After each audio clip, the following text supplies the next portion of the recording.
The boardroom fell silent as 72-year-old Margaret Chen stood before the panel of athletic directors, her weathered hands gripping a folder containing 40 years of coaching achievements. "You're asking us to believe," sneered Director Harrison, barely glancing up from his phone, "that someone your age can relate to 18-year-old athletes in today's world." The other board members exchanged knowing looks, their decision already made before she'd even spoken a word.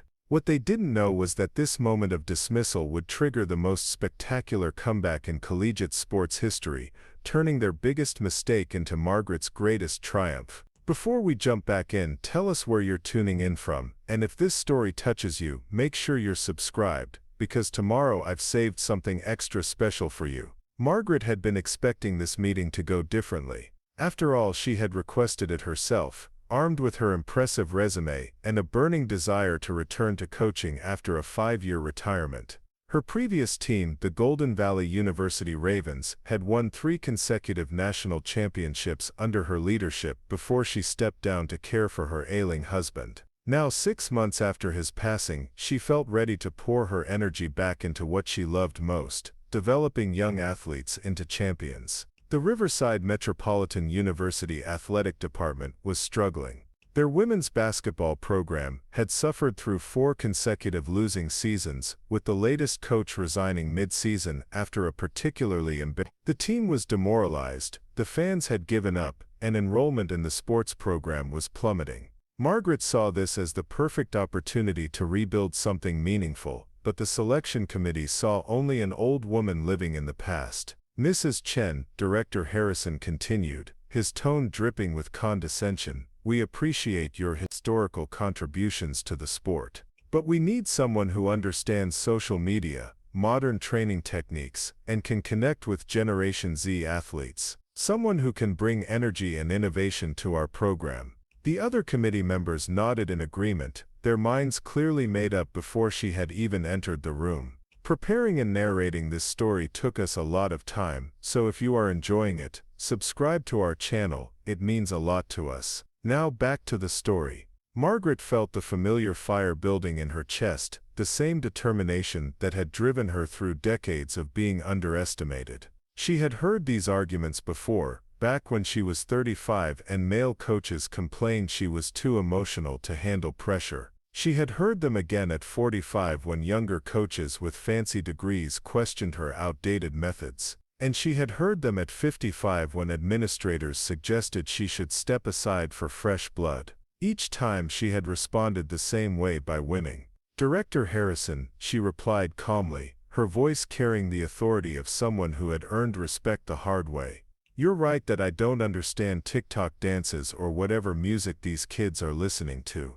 But I understand something far more important: how to take broken spirits and forge them into unbreakable champions. Your current team isn't losing because they lack modern training techniques. They're losing because nobody has taught them to believe in themselves." The room shifted uncomfortably. Margaret could see that her words were hitting home, but the committee's prejudices ran deeper than logic. Board member Jennifer Walsh, herself barely 30, spoke up with poorly concealed impatience. "That's a lovely sentiment, but sports science has evolved dramatically. Today's athletes need specialized nutrition programs, advanced analytics, and cutting-edge recovery methods. With all due respect, your methods are from a different era." Margaret smiled slightly, recognizing the irony.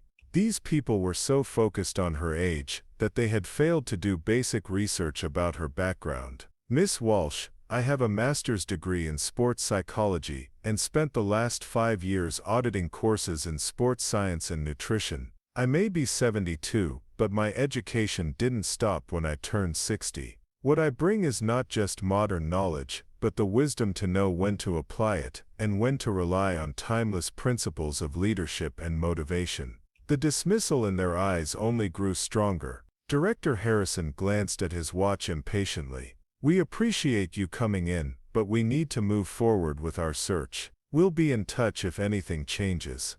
The message was clear: don't hold your breath. As Margaret gathered her materials and headed toward the door, she turned back one final time. "Gentlemen, Miss Walsh, you're about to make the biggest mistake of your careers. When you're watching this program struggle for another 4 years, remember this conversation. Remember that you had the chance to bring in someone who could have turned everything around, but you chose to let prejudice cloud your judgment instead. Walking across the campus toward her car, Margaret felt the weight of rejection settling on her shoulders, but beneath it burned something stronger: determination. She had spent her entire career proving doubters wrong, and she wasn't about to stop now. As she passed the basketball courts where the current team was practicing, she could see the lack of coordination, the absence of intensity, and most tellingly, the complete absence of joy in their movements. These girls needed exactly what she had to offer, and somehow, some way, she was going to find a path to give it to them. The seeds of what would become the most talked about season in college basketball history had just been planted in the soil of dismissal and doubt. Margaret Chen was about to show them all exactly what too old could accomplish. 3 weeks after the humiliating rejection at Riverside Metropolitan University, Margaret Chen was tending to her garden when her phone rang with a number she didn't recognize. The voice on the other end belonged to Dr. Elena Rodriguez, president of the Clearwater Community College, a small institution 40 miles outside the city that Margaret had never heard of. "Mrs. Chen, I know this might sound unusual, but I was wondering if you might be interested in coaching our women's basketball team," Dr. Rodriguez said, her tone both hopeful and slightly desperate. Margaret paused, her gardening gloves still dirty from repotting tomatoes. "I wasn't aware Clearwater had a basketball program," she replied honestly. Dr. Rodriguez laughed, but there was little humor in it.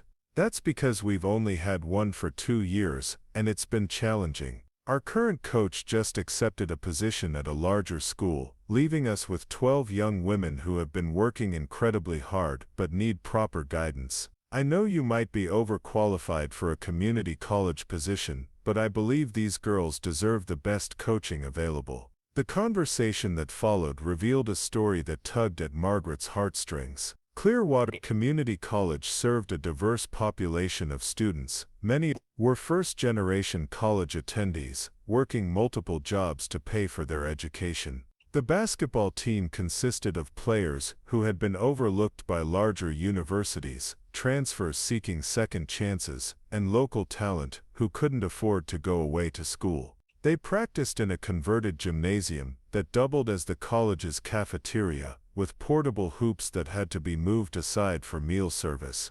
"These girls have more heart than talent," Dr. Rodriguez explained, "but they show up every day despite having no dedicated facilities, no scholarships, and virtually no recognition.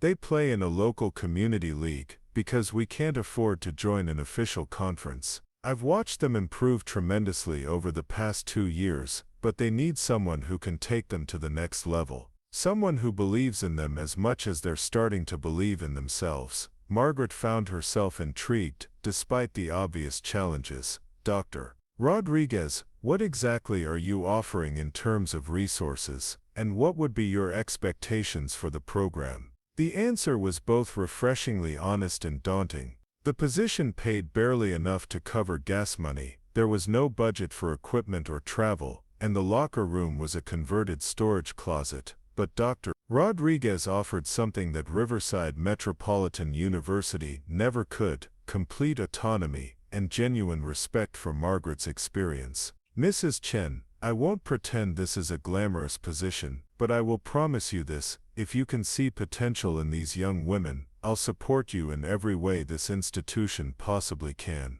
We may not have money, but we have something more valuable: a community that cares and administration that will give you the freedom to coach without interference." The more Margaret learned about the team, the more interested she became. The roster included Maria Santos, a 20-year-old single mother studying nursing while working 2 jobs; Keisha Thompson, a transfer from a Division I school, who had lost her scholarship due to academic struggles, but was now thriving in her studies; and twins Ashley and Amanda Wong, local high school stars whose family couldn't afford to send them to a 4-year university immediately.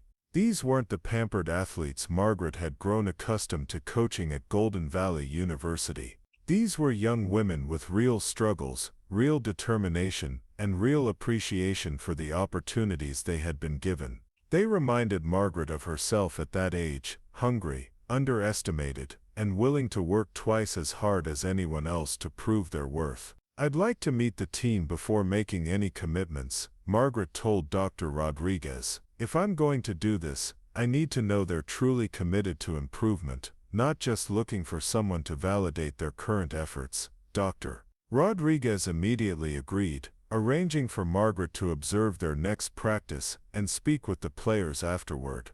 The drive to Clearwater Community College took Margaret through rural communities she rarely visited, past family farms, and small businesses that reminded her of her own modest upbringing. The college itself was a collection of practical brick buildings surrounded by open fields, without the manicured lawns and impressive architecture of major universities. But as Margaret walked toward the gymnasium, she felt something she hadn't experienced at Riverside Metropolitan: genuine warmth and possibility. The practice she observed was a revelation. Despite having no proper coaching for the past month, the 12 young women were running drills with precision and encouraging each other with authentic enthusiasm. Their skills were unrefined, their equipment was outdated, and their court required creative navigation around lunch tables, but their effort was undeniable. Margaret watched Maria Santos dive for a loose ball despite wearing knee braces that had clearly seen better days, and saw Keisha Thompson patiently working with a younger player on her shooting form. After practice, Margaret sat down with the entire team in what served as both their meeting room and the college's computer lab. "Ladies, Dr. Rodriguez has asked me to consider coaching this team. Before I make that decision, I need to understand what you're really looking for. Are you content with just having fun and getting some exercise, or are you genuinely interested in becoming the best players and team you can possibly be?" The response was immediate and unanimous. These young women didn't want to just participate, they wanted to compete, to improve, and to prove that their circumstances didn't define their potential. Ashley Wong spoke for the group when she said, "Coach Chen, we know we're not at a big university with fancy facilities, but we're tired of people assuming that means we can't be great. If you're willing to teach us, we're willing to do whatever it takes to learn." As Margaret drove home that evening, she realized that Riverside Metropolitan University's rejection had led her to exactly where she needed to be. These weren't entitled athletes, expecting success to be handed to them. These were young women who understood the value of hard work and would appreciate every lesson she had to offer. Margaret Chen's first official practice as head coach of the Clearwater Community College Storm was scheduled for a Tuesday evening in September, but she arrived at the gymnasium 3 hours early to assess what she was truly working with. The converted cafeteria space was even more challenging than she had initially realized. The floor was marked with tape rather than paint, the hoops were regulation height but clearly second-hand, and the lighting created shadows that would make shooting consistency nearly impossible. Yet as she stood in the center of the court, Margaret felt a familiar excitement building. She had always thrived on transforming limitations into advantages. Her first team meeting wasn't about basketball at all. Margaret had learned over the decades that championship teams were built on trust and communication long before they were built on jump shots and defensive schemes. She gathered the 12 players in a circle on the gym floor and began with a simple question: "Tell me about a time when someone believed in you when you didn't believe in yourself." What followed was 2 hours of stories that revealed the depth of character she was working with. Maria Santos spoke about her high school counselor who convinced her she was college material, despite being a teenage mother with limited financial resources. Keisha Thompson described her grandmother who continued sending care packages and encouragement even after Keisha lost her Division I scholarship. The Wong twins talked about their immigrant parents, who worked 16-hour days at their restaurant to support their daughter's education and athletic dreams. Each story added another layer to Margaret's understanding of what motivated these young women. "Ladies," Margaret said when the sharing concluded, "you've just taught me something crucial about this team. Every single one of you has already overcome obstacles that would have stopped most people. That mental toughness, that refusal to give up when things get difficult, that's the foundation of championship teams. We're not starting from scratch here, we're building on strength you've already demonstrated. The first month of practices under Margaret's leadership were unlike anything the players had experienced. Rather than immediately focusing on complex plays and strategies, she spent considerable time on fundamentals that most of them had never properly learned. Ball handling drills that started simple and gradually increased in complexity. Shooting form broken down into components and rebuilt from the ground up. Defensive positioning that emphasized anticipation and communication over raw athleticism.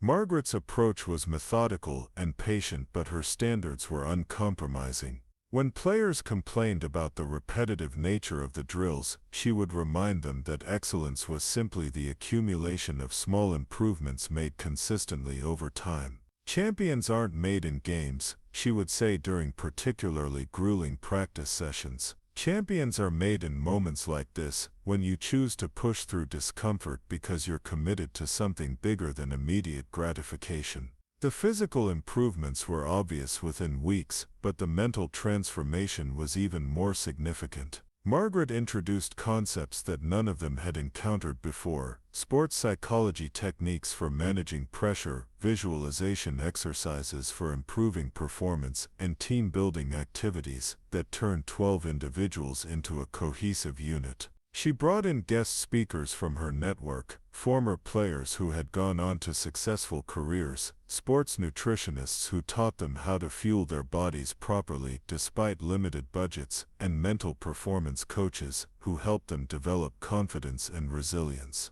One of Margaret's most innovative approaches was addressing the unique challenges her players faced outside of basketball. Unlike traditional college athletes who could focus solely on sports and academics, her players were juggling work schedules, family responsibilities, and financial pressures that could derail their basketball commitments at any moment. Rather than ignoring these realities, Margaret incorporated them into her coaching philosophy. She arranged practice schedules around work shifts, created study groups that combined academic support with team bonding, and established a network of local businesses willing to provide flexible employment for her players. When Maria Santos's childcare fell through, Margaret helped organize a rotating system where team members and community volunteers could help with babysitting.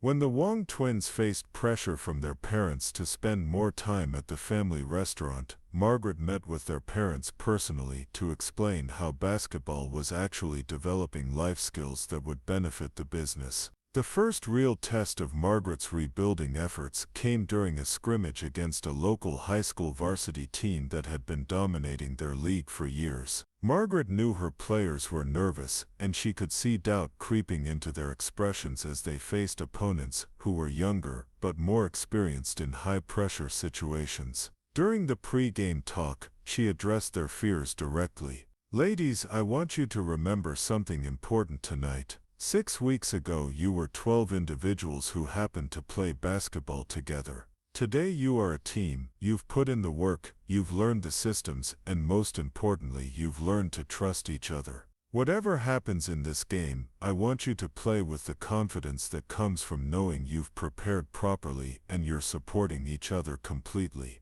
The game itself was a revelation. While Clearwater didn't win, they competed at a level that surprised everyone in attendance, including Margaret herself. The high school team, which had expected an easy victory, found themselves in a close contest that wasn't decided until the final minutes. More importantly, Margaret's players demonstrated the poise and teamwork that she had been developing. They communicated on defense, executed plays under pressure, and supported each other through mistakes and successes alike. After the game, as the team gathered for their post-game discussion, Margaret could see something new in their eyes: belief. They had felt what it was like to compete at a higher level, and they wanted more of it. Coach Ashley Wong said, speaking for the group, "We're ready for whatever comes next. We know we can do this now." Margaret smiled, recognizing the moment when potential begins its transformation into reality. The foundation was set, the culture was established, and the real work was just beginning. News of Clearwater Community College's impressive scrimmage performance spread faster than Margaret had anticipated through the local basketball community. Within days of their close contest with the regional high school powerhouse, Dr. Rodriguez received a call that would change everything for the Storm program.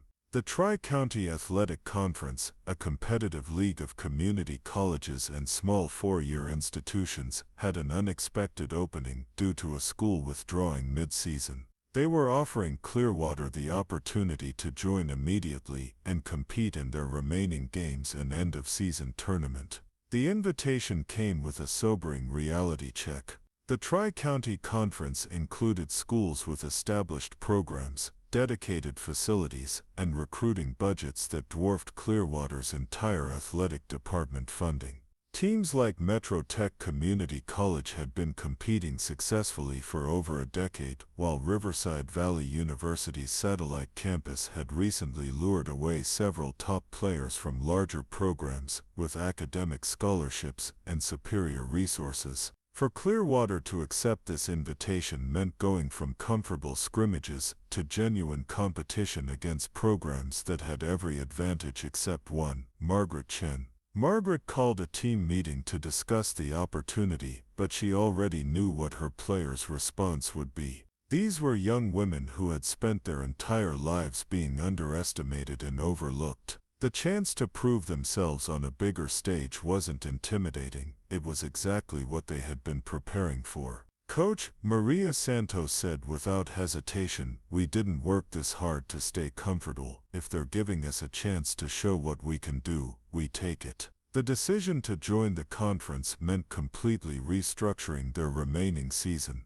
Instead of friendly scrimmages and local exhibitions, they would face 8 conference games in 6 weeks, followed by a tournament that could potentially lead to regional recognition. Margaret knew the schedule would test every aspect of the foundation she had been building, but she also recognized it as the perfect opportunity to accelerate her team's development. Their first conference game was against Metro Tech Community College, the defending conference champions who had won 18 consecutive games dating back to the previous season. Metro Tech's coach, Robert Stevens, was a former Division II player who had built his reputation on aggressive recruiting and systematic player development. His team featured several transfers from four-year universities and high school players who had chosen Metro Tech specifically for their basketball program. The week leading up to the Metro Tech game revealed just how much Margaret's players had grown mentally. Instead of being overwhelmed by their opponent's reputation, they approached preparation with the methodical intensity that had become their trademark. Margaret introduced advanced scouting techniques, breaking down game film to identify Metro Tech's tendencies and weaknesses. She taught her players to study their individual matchups, understanding not just what their opponents could do, but how to neutralize their strengths and exploit their limitations. Margaret's coaching staff for this endeavor consisted of herself and 2 volunteer assistants, her former player Linda Martinez, who drove up from the city twice a week to help with practices, and James Wright, a retired high school coach who had moved to the area and offered his services. Together they created game plans that maximized Clearwater's developing strengths while accounting for their inexperience in high-pressure situations. The tactical preparations were intensive, but Margaret knew the real challenge would be mental. Her players had never faced an opponent that was actively trying to intimidate them, and Metro Tech was known for their aggressive style both on and off the court. During their final practice before the game, Margaret addressed this directly. "Ladies, tomorrow you're going to face players who expect you to be intimidated. They're going to try to get in your heads with trash talk and physical play. But I want you to remember something: intimidation only works if you give it power. You've earned your place in this conference through hard work and dedication. You belong here, and you're going to prove it." The game was scheduled for a Friday evening at Metro Tech's gymnasium, a proper facility with bleachers, professional lighting, and all the amenities that Clearwater lacked. As Margaret's team walked into the building, she could see them taking in the atmosphere with wide eyes. The contrast with their converted cafeteria was stark, but rather than being intimidated, her players seemed energized by the professional environment. The pre-game warm-up period provided the first real test of their mental preparation. Metro Tech's players made no effort to hide their dismissive attitudes toward the newcomers, making comments loud enough to be overheard about easy wins and community college basketball. Margaret watched her players' reactions carefully, pleased to see them maintaining focus on their preparation rather than responding to the provocations. As the game began, it became immediately clear that this would be unlike anything Clearwater had experienced. Metro Tech's pace was faster, their execution more precise, and their confidence absolute. They scored the first 8 points of the game with an efficiency that demonstrated why they were defending champions. Margaret called an early timeout, not because her team was panicking, but because she wanted to remind them of what they had practiced. "Ladies, this is exactly what we prepared for. They're good, but we knew that coming in.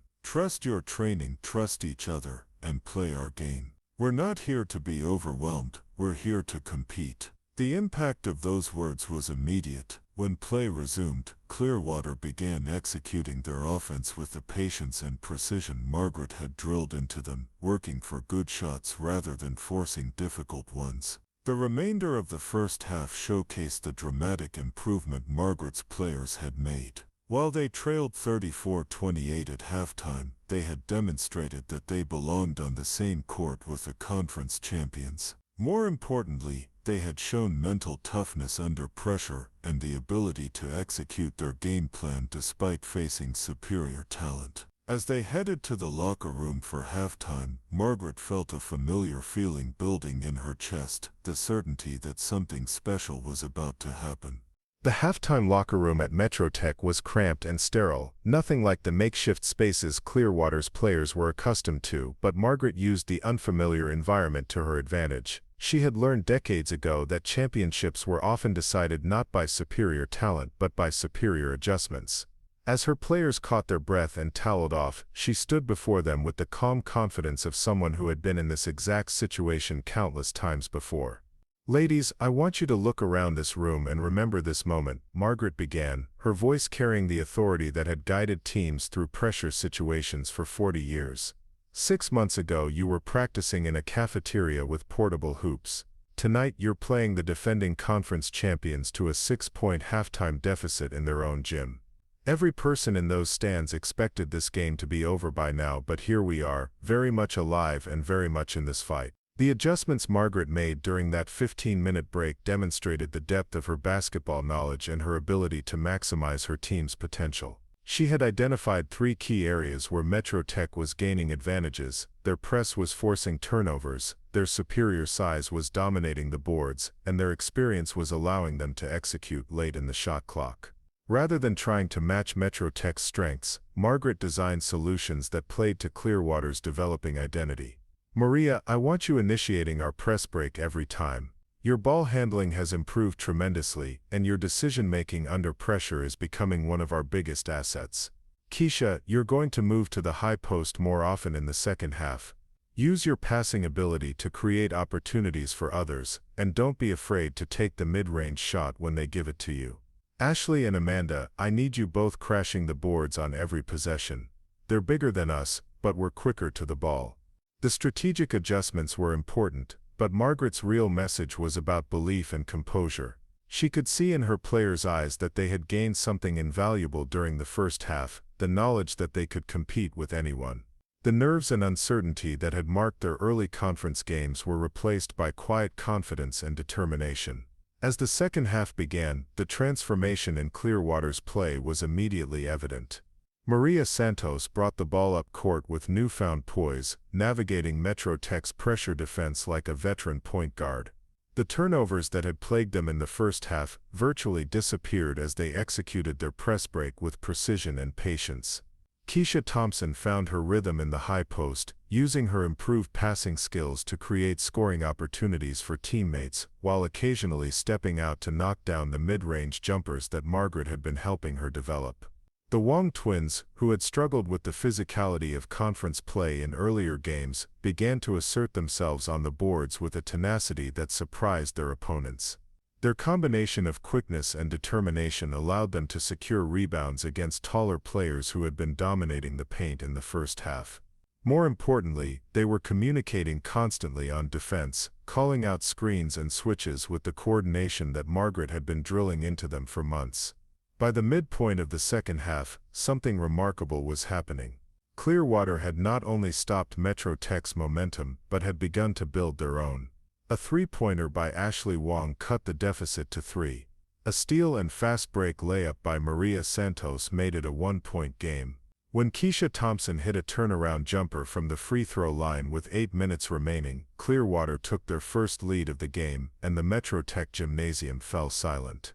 Margaret had experienced this moment many times before, the point in a game when an underdog realizes they're not just competing, but actually winning. She called a timeout not because her team needed instruction, but because she wanted them to embrace the moment and understand its significance.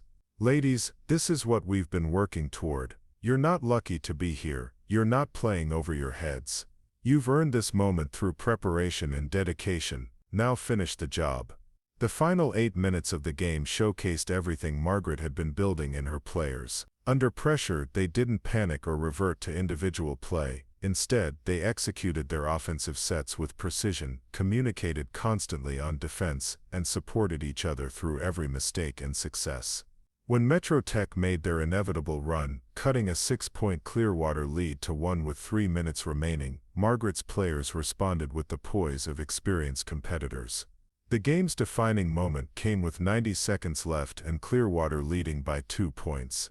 Metro Tech had the ball and was working for what everyone expected would be the go-ahead basket, but Amanda Wong, the quieter of the twins, had been studying her opponent's tendencies all game. When Metro Tech's leading scorer made her move to the basket, Amanda stepped into the passing lane, intercepted the ball, and immediately pushed it ahead to her sister Ashley for a fast break layup that essentially sealed the victory. As the final buzzer sounded on Clearwater's 67-63 victory, Margaret felt a familiar rush of satisfaction, but this triumph was different from any she had experienced before. These weren't recruited athletes playing with superior resources and support systems. These were young women who had been dismissed and overlooked, who had chosen to believe in themselves and in each other despite every reason to doubt. The celebration in the locker room afterward was subdued but meaningful. Margaret's players understood the significance of what they had accomplished, but they also recognized that this victory was just the beginning of what they could achieve together. Coach Maria Santos said as the team prepared to head home, "We're just getting started, aren't we?" Margaret smiled, remembering similar moments from her championship teams at Golden Valley University. "Ladies, tonight you stopped being an underdog story and started being a legitimate contender. The question now is, how far are you willing to go?" The upset victory over Metro Tech Community College sent ripples through the regional basketball community that Margaret hadn't anticipated. By Monday morning, Clearwater's triumph was featured in 3 local newspapers, mentioned on 2 radio sports shows, and had generated enough social media buzz that Dr. Rodriguez was fielding calls from reporters asking about the Cinderella story unfolding at the small community college. Margaret found herself both pleased and concerned about the attention. She knew that external expectations could either motivate young teams or create pressure that derailed their development.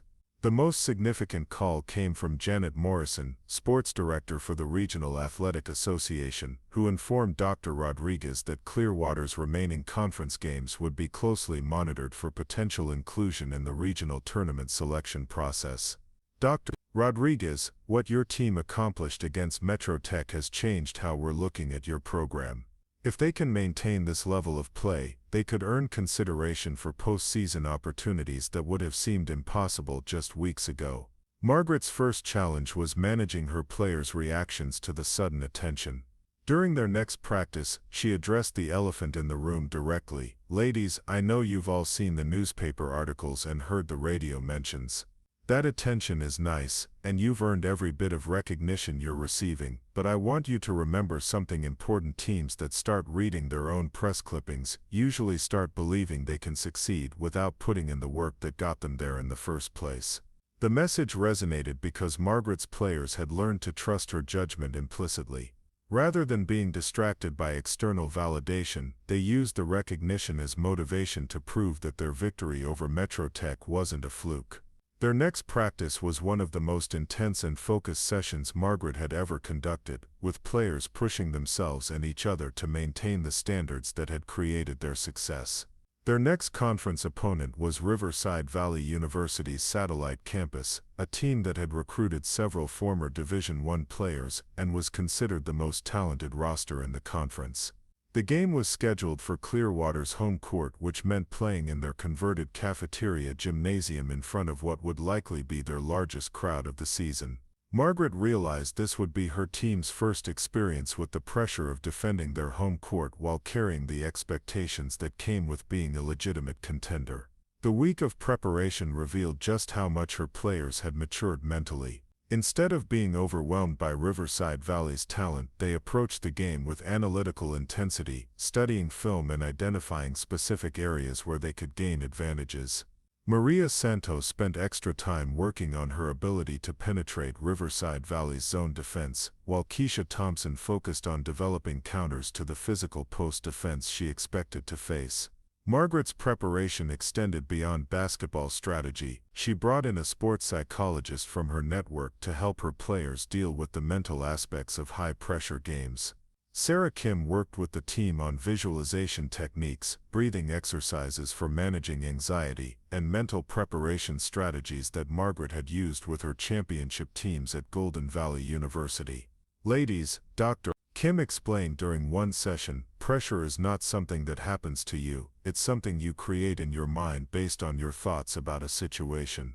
The physical sensations you feel before big games, increased heart rate, butterflies in your stomach, heightened awareness, those are actually your body's way of preparing you to perform at your highest level.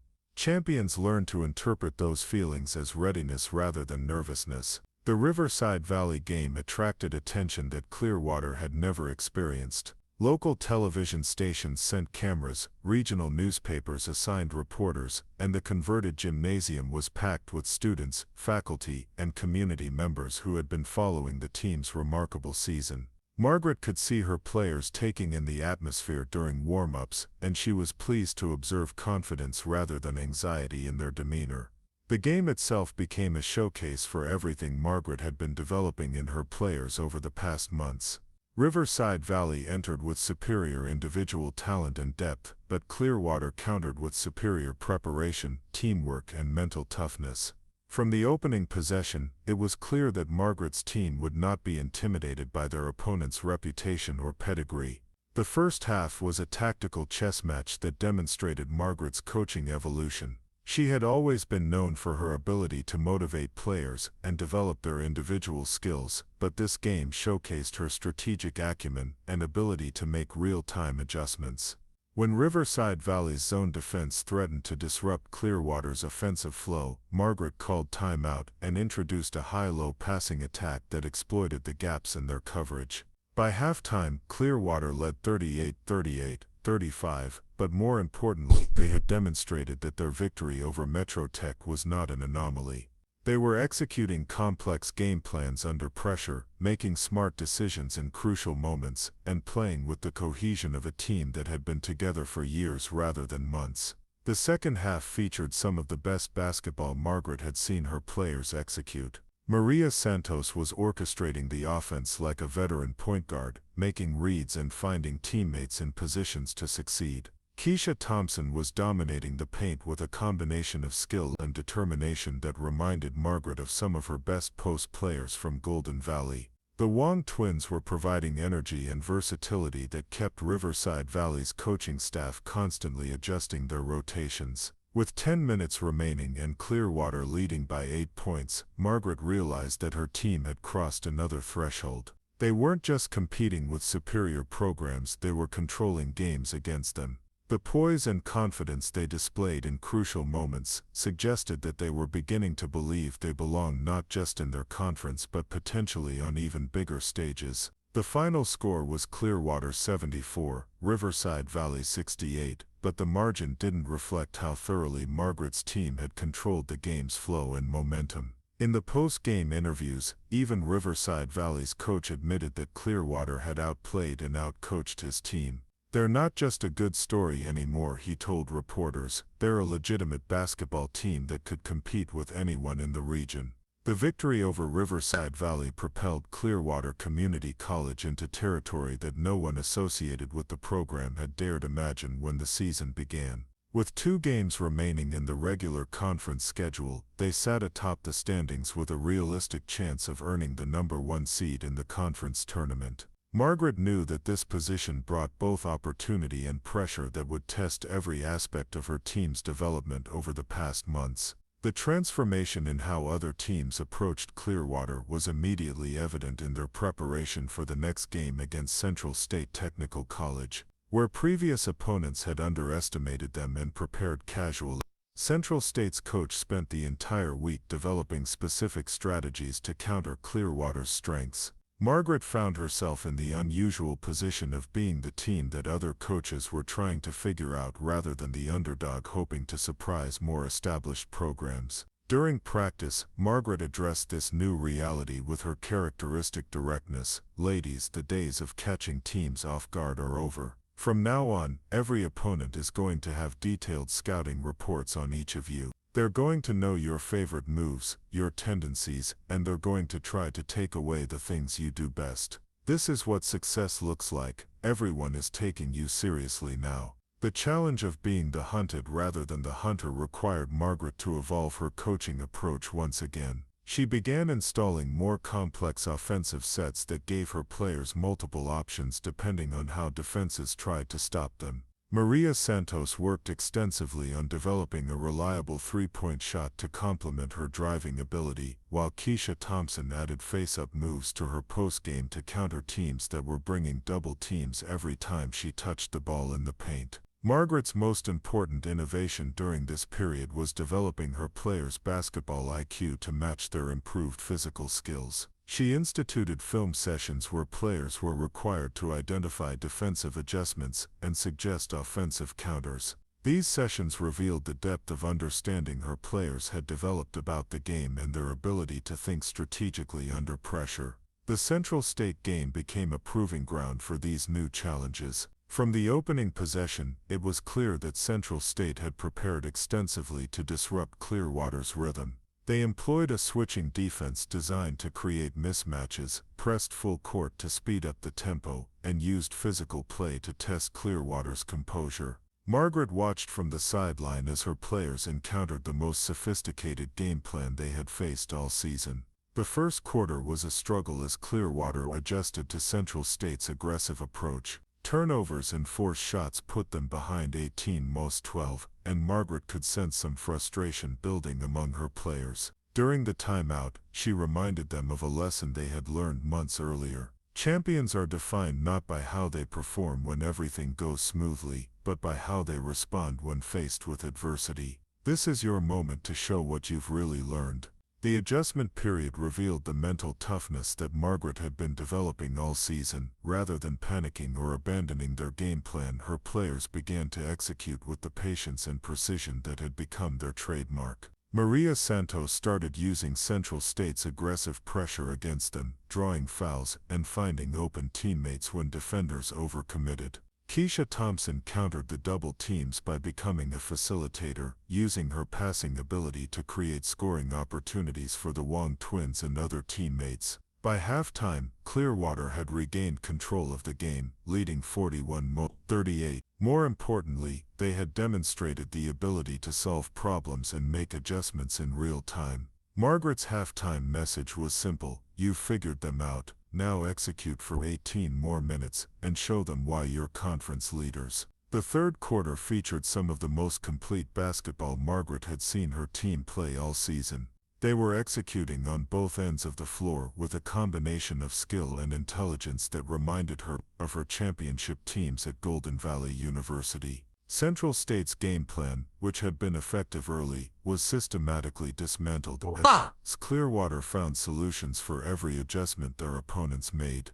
The defining moment of the game came midway through the fourth quarter with Clearwater leading by 7 points. Central State had cut the lead from 12 and was building momentum when Amanda Wong made a play that epitomized everything Margaret had been teaching about basketball intelligence and teamwork. Recognizing that Central State was cheating toward the strong side to stop a potential drive by Maria Santos, Amanda broke from her position, received a perfectly timed pass, and knocked down a three-pointer that broke Central State's spirit and essentially ended the game. The final score was Clearwater 78, Central State 69, but the significance extended far beyond the numbers. Margaret's team had faced their most sophisticated opposition and responded with their most complete performance. They had solved problems, made adjustments, and executed under pressure in ways that demonstrated they were ready for whatever challenges lay ahead. In the locker room afterward, Margaret addressed what everyone was thinking but no one wanted to say out loud.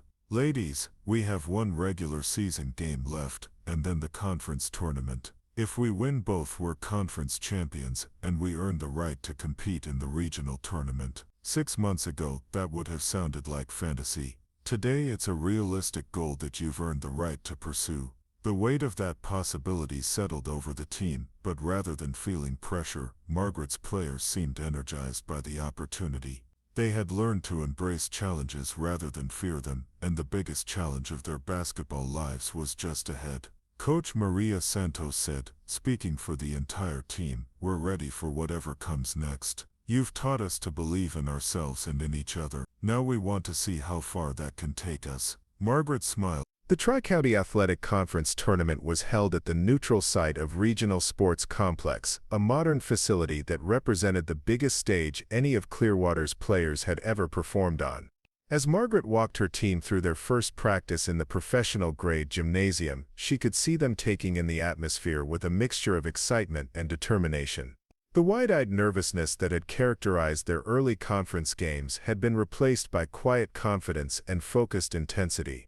Clearwater had earned the #1 seed in the tournament, which meant they would receive a first-round bye and face the winner of the 4-5 matchup in the semifinals. Margaret used the extra preparation time strategically, focusing not just on their potential opponents but on helping her players understand the unique pressures and opportunities that tournament basketball presented. She brought in former players who had experienced tournament success, sharing insights about managing emotions, staying focused on fundamentals, and maintaining the process-oriented approach that had brought them this far. "Ladies," Margaret explained during their final preparation session, "tournament basketball is different from regular season games. Every possession matters more, every decision is magnified, and there's no tomorrow if you don't execute today. But that pressure is also what makes tournament victories so special. You have the opportunity to create memories that will last your entire lives, and to prove definitively that this season has been about much more than luck or circumstance." Their semifinal opponent was Eastfield Community College, a team they had defeated during the regular season but one that had been playing increasingly well as the year progressed. Margaret knew that their previous victory would mean nothing in a tournament setting, and that Eastfield would be motivated by the opportunity to avenge their earlier loss while eliminating the conference's top seed. The preparation week revealed just how much Margaret's coaching had evolved throughout the season. She was no longer just teaching basketball skills and strategies, she was preparing young women for the mental and emotional challenges of high-stakes competition. Her practice sessions included pressure situations, simulated crowd noise, and scenarios designed to test her players' composure and decision-making under tournament conditions. Margaret's most important innovation was helping her players understand that their success wasn't dependent on external validation or perfect execution. "Champions are not defined by never making mistakes," she told them. "Champions are defined by how quickly they recover from mistakes and how they support their teammates through difficult moments. Trust your preparation, trust each other, and trust that you belong here." The semifinal game against Eastfield became a showcase for the mental toughness and basketball IQ that Margaret had been developing all season. Eastfield came out aggressive and physical, clearly hoping to disrupt Clearwater's rhythm and force them into a style of play that favored the underdog. For the first 10 minutes of the game, their strategy was effective. Clearwater struggled with turnovers and forced shots, falling behind 22-15 and looking tentative for the first time in weeks. Margaret's timeout message was direct and calming. Ladies, they're playing exactly how we expected them to play. You're not struggling because you're unprepared, you're struggling because you're trying to force things instead of letting the game come to you. Execute our offense, trust your reads, and the shots will fall. The confidence in her voice and the specificity of her instructions helped her players regain their composure and focus. The turnaround was immediate and dramatic. Maria Santos began attacking the basket with the aggression that had made her one of the conference's most improved players, drawing fouls and creating scoring opportunities for teammates. Keisha Thompson established position in the post and used her improved passing skills to find open shooters when double teams arrived. The Wong twins provided the energy and versatility that had become their trademark, making plays on both ends of the floor that demonstrated their growth as complete basketball players. By halftime, Clearwater had taken control of the game, leading 43-37. More importantly, they had demonstrated the mental resilience that Margaret knew would be crucial in tournament settings. They had faced adversity, made adjustments, and responded with their best basketball when the stakes were highest. The second half featured some of the most complete basketball Margaret had seen her team play all season. They were executing their offensive sets with precision, communicating constantly on defense, and making the smart, winning plays that separated championship teams from simply talented ones. When Eastfield made their inevitable run in the fourth quarter, cutting a 12-point deficit to 4 with 6 minutes remaining, Clearwater responded with the poise of experienced competitors. The game's defining sequence came with 3 minutes left and Clearwater leading by 6 points. Eastfield had the ball and momentum, working for a score that could make the final minutes truly dramatic. But Ashley Wong, who had been studying her opponent's tendencies all game, stepped into a passing lane at exactly the right moment, creating a steal that led to a fast break score that essentially sealed the victory. The final score was Clearwater 72, Eastfield 64, but the significance extended far beyond advancing to the conference championship game. Margaret's players had proven they could perform under tournament pressure, make crucial plays in crucial moments, and maintain their composure when facing elimination. They were no longer just a good story, they were legitimate championship contenders. In the locker room afterward, Margaret addressed what everyone was thinking: ladies, you're one game away from being conference champions, one game away from earning the right to compete in the regional tournament. 6 months ago, that would have been an impossible dream. Today it's an achievable goal that you've earned through hard work, dedication, and belief in each other. The championship game would be against Metro Tech Community College, the defending champions, and the same team whose defeat had announced Clearwater as a legitimate contender months earlier. The symmetry wasn't lost on anyone, and Margaret knew that facing Metro Tech again would provide the perfect test of how far her team had truly come. The conference championship game between Clearwater Community College and Metro Tech was scheduled for a Saturday evening, with regional television coverage and a crowd that filled every seat in the regional sports complex. As Margaret led her team through their pre-game warm-up, she could feel the electricity in the air and see the mixture of excitement and focus in her players' eyes. This was the moment they had been building towards since that first practice in their converted cafeteria gymnasium months earlier. Metro Tech entered the championship game, motivated by more than just the desire to repeat as conference champions. Their earlier loss to Clearwater had been a source of frustration all season, and their coach had made no secret of his belief that the outcome had been a fluke that wouldn't be repeated in a high-pressure setting. During media interviews leading up to the game, he had suggested that Clearwater's success was more about scheduling luck and conference parity than legitimate basketball excellence. Margaret used these comments as motivation during her final preparation sessions, but her message to her players was focused on internal rather than external factors. Ladies, we're not playing to prove anything to anyone else. We're playing to demonstrate to ourselves the level of excellence we're capable of achieving. Everything we've worked for this season comes down to 40 minutes of executing what we know how to do better than any team in this conference. The championship game began with an intensity that neither team had displayed in their previous meeting. Metro Tech was clearly determined to establish physical dominance early, using aggressive defense and rebounding to try to dictate the game's pace and style. Clearwater responded with the poise and intelligence that had become their trademark, working patiently for good shots and refusing to be drawn into the chaotic style of play that Metro Tech preferred.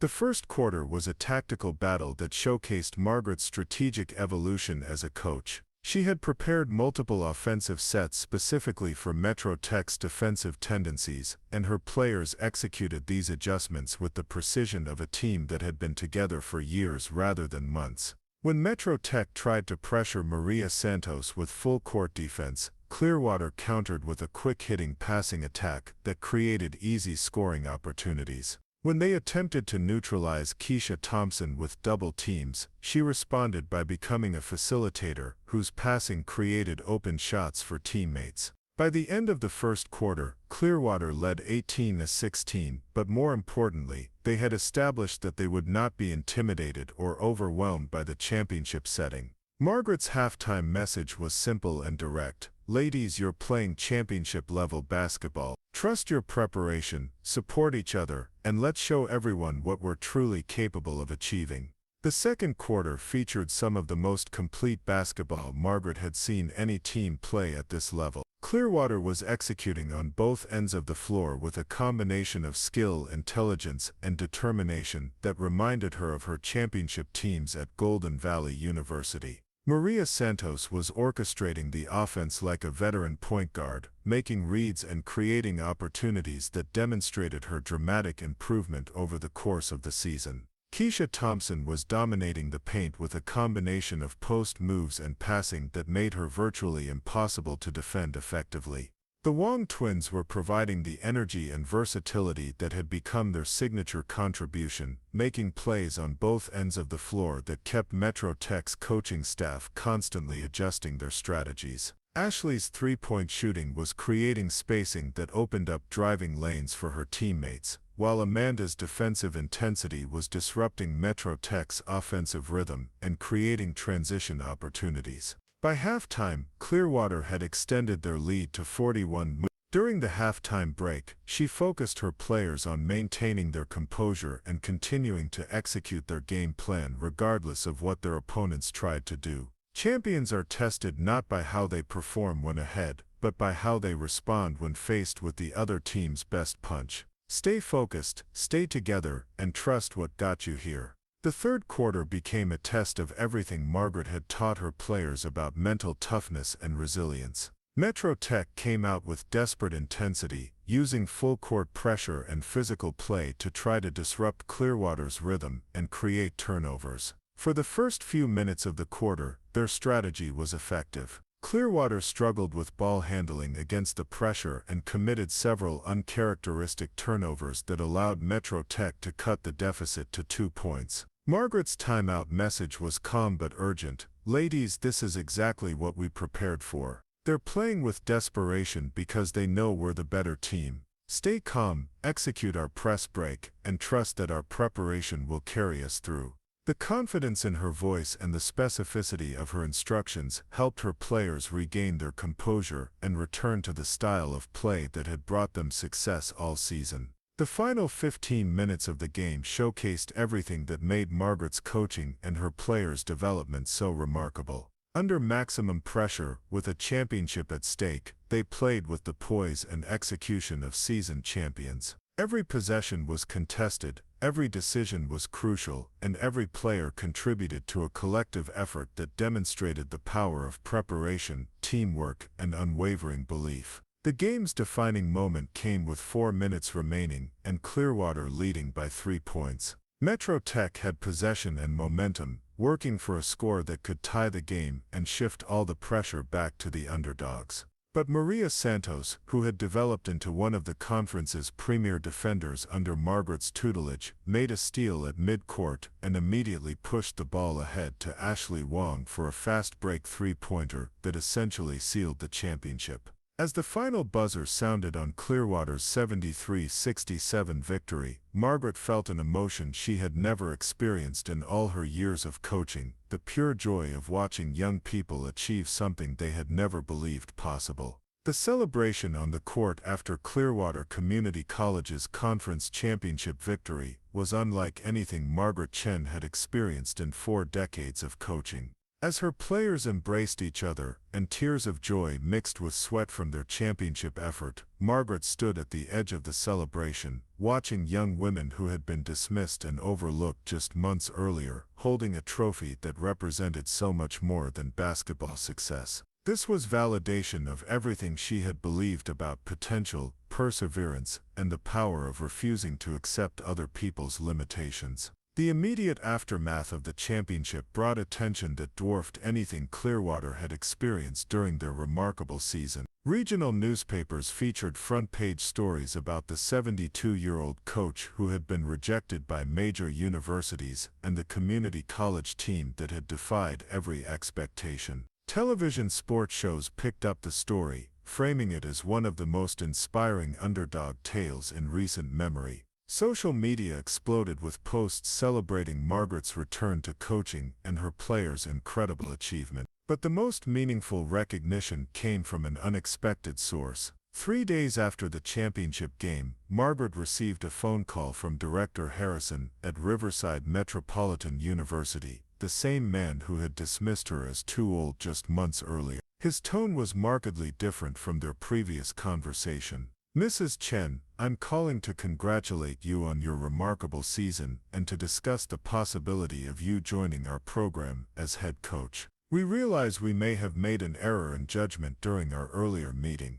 Margaret's response was immediate and decisive. "Director Harrison, I appreciate the call, but I'm exactly where I belong. These young women gave me an opportunity when no one else would, and they've proven that success isn't about having the best facilities or the biggest budget. It's about having people who believe in each other and are willing to work for something meaningful. I wouldn't trade what we've built here for any position at any university." The regional tournament brought new challenges and opportunities that tested everything Margaret had developed in her players over the course of their remarkable season. Competing against teams from across the region meant facing programs with superior resources, deeper benches, and more experienced players. But Margaret's team had learned that advantages on paper meant nothing compared to preparation, teamwork, and mental toughness.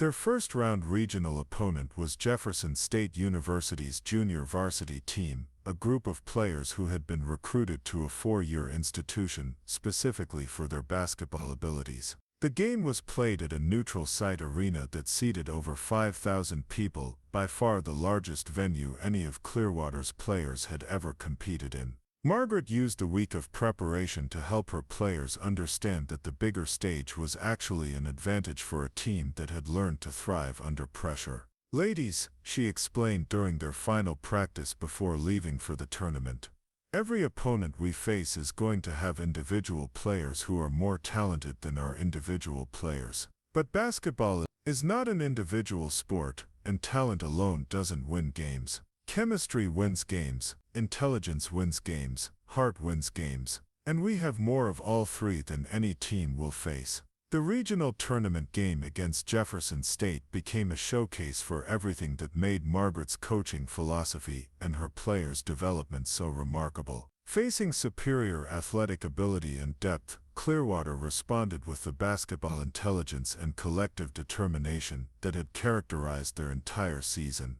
They executed their game plan with precision, made crucial plays in crucial moments, and demonstrated the mental toughness that separates championship teams from simply talented ones. The final score was Clearwater 69, Jefferson State 66, but the significance extended far beyond advancing to the regional semifinals. Margaret's players had proven that their conference championship was not the result of weak competition or fortunate circumstances. They belonged on any stage, against any opponent, because they had learned to maximize their abilities through preparation, teamwork, and unwavering belief in each other.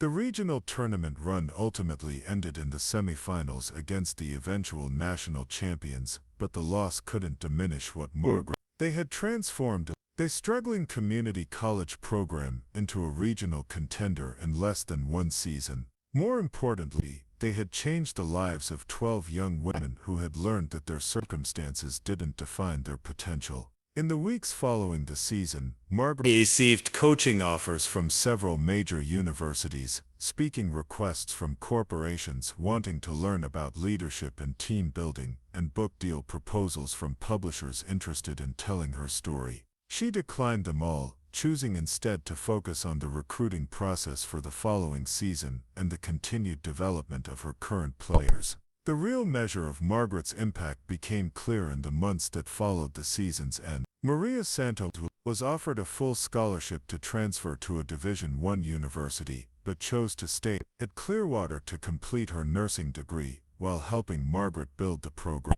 Keisha Thompson was accepted into a competitive graduate program with a recommendation letter from Margaret that emphasized her leadership and character development.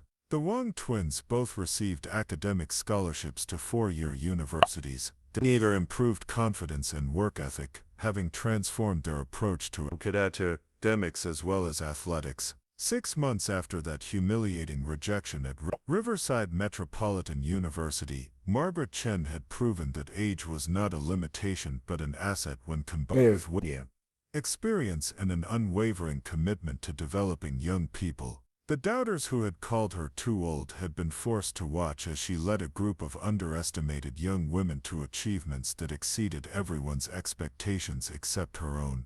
As Margaret prepared for her second season at Clearwater Community College, she reflected on the journey that had brought her to this point. The rejection that had initially felt like an ending had actually been a beginning. The young women who had given her a chance when no one else would had received far more than basketball coaching. They had gained a mentor who believed in their potential and taught them to believe in themselves. The story of Margaret Chen and the Clearwater Community College storm had become more than just a sports story.